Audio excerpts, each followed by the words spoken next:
Ambani brothers ఒకరేమో ఆకాశంలో ఇంకొకరేమో పాతాళానికి. పట్టిందల్లా బంగారమైనట్లు అన్న ముఖేష్ అంబానీ తన వ్యాపార సామ్రాజ్యాన్ని విస్తరిస్తుంటే తమ్ముడు అనిల్ అంబానీ మాత్రం పూర్తిగా దివాళా తీసిన పరిస్థితి.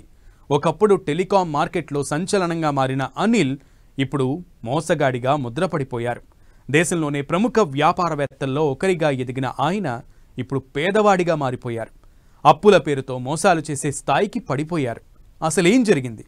ఆయనపై లుకౌట్ నోటీస్ ఎందుకు జారీ చేశారు?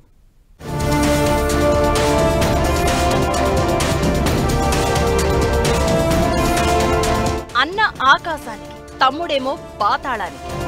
అంతకంతకు ఎదుగుతున్న ముఖేష్ వ్యాపారం, నష్టాల్లో అప్పుల్లో Anil Ambani business.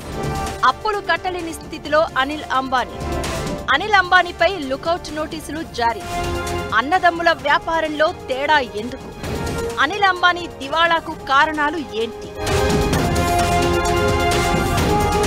Reliance group అధినేత అనిల్ అంబానీ చుట్టూ ఉచ్చు బిగుస్తోంది.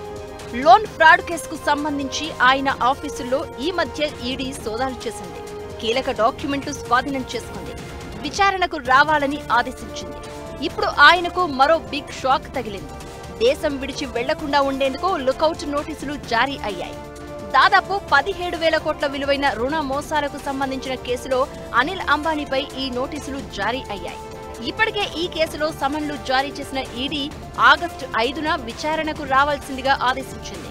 ఇప్పుడు దేశం విడిచిపోకుండా ఉండేందుకు ఈడీ విజ్ఞప్తి మేరకు లుకౌట్ సర్క్యులర్ జారీ అయింది. ఢిల్లీలోని ఈడీ ప్రధాన కార్యాలయంలో అనిల్ అంబానీ విచారణకు హాజరు కావాల్సి ఉంది. మనీ లాండరింగ్ నిరోధక చట్టం కింద ఆయన వాంగ్మూలం నమోదు చేయనుంది ఈడీ. ఇదే సమయంలో రిలయన్స్ గ్రూప్ కంపెనీలకు చెందిన పలువురు ఎగ్జిక్యూటివ్లకు కూడా ఇదే కేసులో త్వరలో సమన్లు జారీ చేసే అవకాశం ఉన్నట్లు తెలుస్తోంది.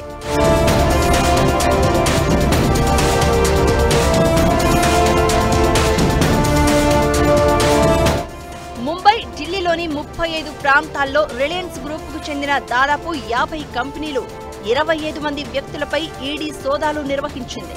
ఆ తర్వాత అనిల్ అంబానీకి సమన్లు జారీ అయ్యాయి.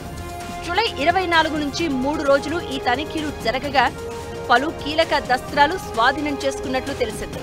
రిలయన్స్ ఇన్ఫ్రా సహా అనిల్ అంబానీకి చెందిన పలు కంపెనీలు మొత్తంగా 17,000 కోట్లకు పైగా నిధుల్ని అక్రమంగా ఇతర షెల్ కంపెనీలకు తరలించినట్లు ఆరోపణలు ఉన్నాయి. ముఖ్యంగా ఎస్ బ్యాంక్ అధికారులతో కుమ్మక్కై 3,000 కోట్లు లోన్ పొందినట్లు ఆరోపణలు వినిపిస్తున్నాయి. కొద్ది రోజులకు ముందు అనిల్ అంబానీ సహా ఆయన కంపెనీ రిలయన్స్ కమ్యూనికేషన్స్ పై ఎస్బీఐ కూడా ఫ్రాడ్ ముద్ర వేసింది. దీంతో అనిల్ అంబానీకి చెందిన Reliance power, Reliance infrastructure share ధరలు వరుసగా పతనమవుతున్నాయి. ఒకప్పుడు దేశంలోని ప్రముఖ పారిశ్రామికవేత్తల్లో ఒకటిగా ఉండి ప్రపంచ కుబేరుల్లోనూ స్థానం దక్కించుకున్న అనిల్ అంబానీ ఇప్పుడు మోసగాడిగా మిగిలిపోయాడు. ప్రపంచంలోని అపర కుబేరుల్లో ఒకరైన ముఖేష్ అంబానీ సోదరుడే అనిల్ అంబానీ. తండ్రి ధీరుభాయ్ అంబానీ చనిపోయిన తర్వాత కూడా ముఖేష్, అనిల్ అంబానీ సంయుక్తంగా వ్యాపారాలను నిర్వహించారు. అయితే విడిపోవాలని నిర్ణయించుకున్న తర్వాత వ్యాపారాలను పంచుకున్నారు. రిలయన్స్ గ్రూప్ 2గా చీలినప్పుడు ముఖేష్ అంబానీకి ఆయిల్ మార్కెటింగ్ కంపెనీలు, అలాగే కొన్ని సాంప్రదాయ కంపెనీలు వాటాగా వచ్చాయి. అనిల్ అంబానీకి మాత్రం మంచి భవిష్యత్తు ఉన్న పవర్ కంపెనీ, టెలికమ్యూనికేషన్ కంపెనీలు, ఇన్ఫ్రా కంపెనీలు, ఫైనాన్స్ కంపెనీలు దక్కాయి. మంచి రాబడి అందించే కంపెనీలను పొందినా సరైన వ్యాపార వ్యూహం లేని కారణంగా అన్ని వ్యాపారాల్లోనూ అనిల్ అంబానీ భారీగా నష్టపోయారు. ఆయన స్థాపించిన రిలయన్స్ పవర్ కు ఐపీఓ ద్వారా మంచి రెస్పాన్స్ వచ్చినా ఆ తర్వాత అనుకున్న లక్ష్యాలను సాధించకపోవడంతో ఆ కంపెనీ షేర్ పతనం బాటపట్టింది. అదే స్థాయిలో రిలయన్స్ కమ్యూనికేషన్స్ కూడా దెబ్బతిన్నది. రిలయన్స్ ఆస్తులు పంచుకున్నప్పుడు ముఖేష్, అనిల్ వ్యాపారాల మార్కెట్ వాటా సమానంగా ఉండేది. ఇద్దరూ బిలియనీరులుగా ఎదిగారు. అయితే స్ట్రాటజీ లేని వ్యాపారాలు చేసి అనిల్ అంబానీ ఘోరంగా ఫెయిల్ అయ్యారు. అయితే ముఖేష్ అంబానీ మాత్రం ఉన్న వ్యాపారాలతోనే జాగ్రత్తగా తన సామ్రాజ్యాన్ని విస్తరిస్తూ కొత్త వ్యాపారాల్లోకి ప్రవేశించారు. ప్రస్తుతం జియో పేరిట టెలికమ్యూనికేషన్స్ రంగంలో కూడా ప్రవేశించి సత్తా చాటుతున్నారు. రీటైల్ రంగంలో కూడా రిలయన్స్ తన ముద్ర వేసింది. దీంతో పాటు ఎనర్జీ విభాగంలోనూ రిలయన్స్ వేగంగా ముందుకు వెళ్లేందుకు ప్రణాళికలు సిద్ధం చేసుకుంటోంది. పూర్తిగా ఆర్థిక సుడిగుండంలో చిక్కుకుని అనిల్ కుప్పకూలిపోతే ముఖేష్ మాత్రం క్రమంగా ఎదిగారు. అనిల్ అంబానీ దివాళా తీసినట్లుగా ప్రకటిస్తే అది ముఖేష్ అంబానీకి కూడా ఇబ్బంది. అందుకే కొన్నిసార్లు తమ్ముడిని ఆదుకున్నారు. ఓసారి స్వీడన్కు చెందిన ఎరిక్సన్ కు డబ్బులు చెల్లించలేక అనిల్ జైలుకెళ్లే పరిస్థితి ఏర్పడడంతో ముఖేష్ అంబానీ 462 కోట్ల మొత్తాన్ని చెల్లించి బయటపడేశారు.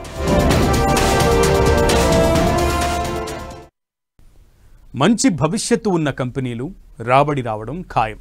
దీంతో అన్నను మించిన తమ్ముడిలా అనిల్ అంబానీ ఎదుగుతారని అనుకున్నారు అంతా. కట్ చేస్తే ముఖేష్ అంతకంతకు ఎదిగితే అనిల్ అంబానీ మాత్రం పాతాళానికి పడిపోయారు.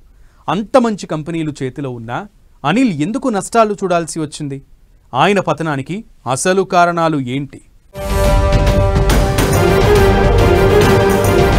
తన వ్యాపారాలు టాప్ లో ఉన్న టైంలో పతనం కాదు కదా, అసలు నష్టాలనే ఊహించలేదు అనిల్ అంబానీ. మొదట్లో తన వ్యాపారాలు విజయాలతో నిండిపోయినా అయితే దూకుడైన వ్యాపార విస్తరణ లేకపోవడం, పైగా భారీగా అప్పుల భారం, అనుకూలించని మార్కెట్ పరిస్థితులు, వ్యాపార వ్యూహాల్లో లోపాలు అన్నీ కలిసి అనిల్ అంబానీ సామ్రాజ్యాన్ని పతనం వైపు నెట్టేశాయి. 2008 నాటికి అనిల్ అంబానీకి చెందిన అడాగ్ గ్రూప్ లాభం దాదాపు 9,000 కోట్లు. అయితే ఇందులో 75% లాభం కేవలం ఒకే కంపెనీ రిలయన్స్ కమ్యూనికేషన్ నుంచి. అయితే కాలానుగుణంగా ఆధునీకరించకపోవడం, ముఖ్యంగా 4G టెక్నాలజీకి అప్గ్రేడ్ కాకపోవడం రిలయన్స్ కమ్యూనికేషన్ పతనానికి కారణమైంది. వొడాఫోన్, ఎయిర్టెల్ లాంటి టెలికాం దిగ్గజాలు అప్పటికే 4G ప్లాన్లతో జనాలకు వేగవంతమైన ఇంటర్నెట్ను అందించగా రిలయన్స్ కమ్యూనికేషన్ భారీ అప్పుల్లో మునిగిపోవడంతో ఆ స్థాయికి చేరలేకపోయింది. దీంతో వినియోగదారులు మెరుగైన సేవల కోసం ఆ రెండు సంస్థల వైపు టర్న్ అయ్యారు. దీంతో రిలయన్స్ కమ్యూనికేషన్ ఆర్థిక సంక్షోభంలో పడింది. పెద్ద స్థిమితంగానే వ్యాపార దక్షతగానే లేనటువంటి పరిస్థితి అనిల్ అంబానీది ఎప్పుడు కనపడుతుంది. అదే కాకుండా ఈయన ప్యాషన్ చాలా చోట్ల ఏంటంటే కొంచెం చాలా డైవర్షన్స్ ఉన్నాయి. రాజకీయాల్లో సమాజ్వాదీ పార్టీ, మన అప్పుడు ములాయం సింగ్ యాదవ్ ఇట్లా వీళ్ళతో బాగా దగ్గరగా ఉంటాం. దానిలో రాజకీయాల్లో మధ్యలో రాజకీయాల్లోకి పోతా, రాజకీయాల్లో ఎక్కువ ఇన్వాల్వ్ అయిపోయి దీన్ని అటు ఇటు చేసి మొత్తం ఓవరాల్గా ఏంటంటే అంత కిచిడీ కెచప్ చేసుకొని తన సామ్రాజ్యాన్ని తనకి దక్కిన సామ్రాజ్యంలో వాటాని తనే నిరంతరంగా మిస్మేనేజ్ చేసుకొని పోగొట్టుకున్నాడు అనేది నిజం. ఒక రకంగా బుక్కప్ప తీరు లాగా అయిపోతుంది అతని పరిస్థితి. ఇకటు రిలయన్స్ పవర్ ప్లాంట్ ఫెయిల్ అవ్వడం కూడా అనిల్ అంబానీని దెబ్బతీసింది. ఈ సంస్థ దాద్రి, షాపూర్ ప్రాంతాల్లో 2 గ్యాస్ ఆధారిత విద్యుత్ ప్లాంట్లను అభివృద్ధి చేసింది. విద్యుత్ ఉత్పత్తి కోసం సహజ వాయువుపై పూర్తిగా ఆధారపడి ఉండేవి. అనిల్ అంబానీకి సహజ వాయువును సరఫరా చేయాల్సిన వ్యక్తి ఆయన సోదరుడు ముఖేష్ అంబానీని. అయితే అన్నదమ్ముల విభేదాలతో ఆ వ్యవహారం కోర్టు మెట్లెక్కి ఆ తర్వాత ఎక్కువ ధరకు గ్యాస్ కొనే పరిస్థితి వచ్చింది. దీంతో రిలయన్స్ పవర్ నష్టాల బాట పట్టింది.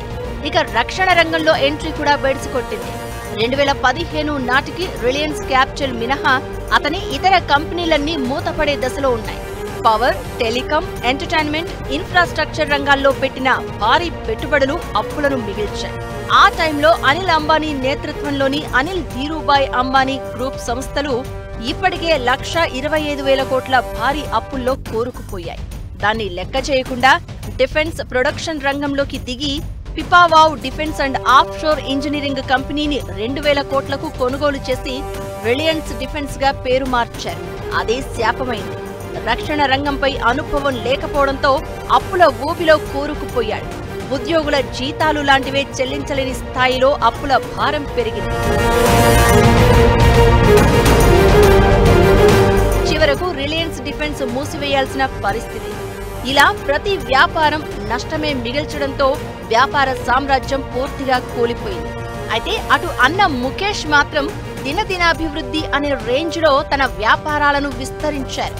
ఇలా అన్న హీరోగా మిగిలితే తమ్ముడు జీరో అయ్యాడు. ఇప్పుడు ఏకంగా మోసగాడిగా మిగిలిపోయారు.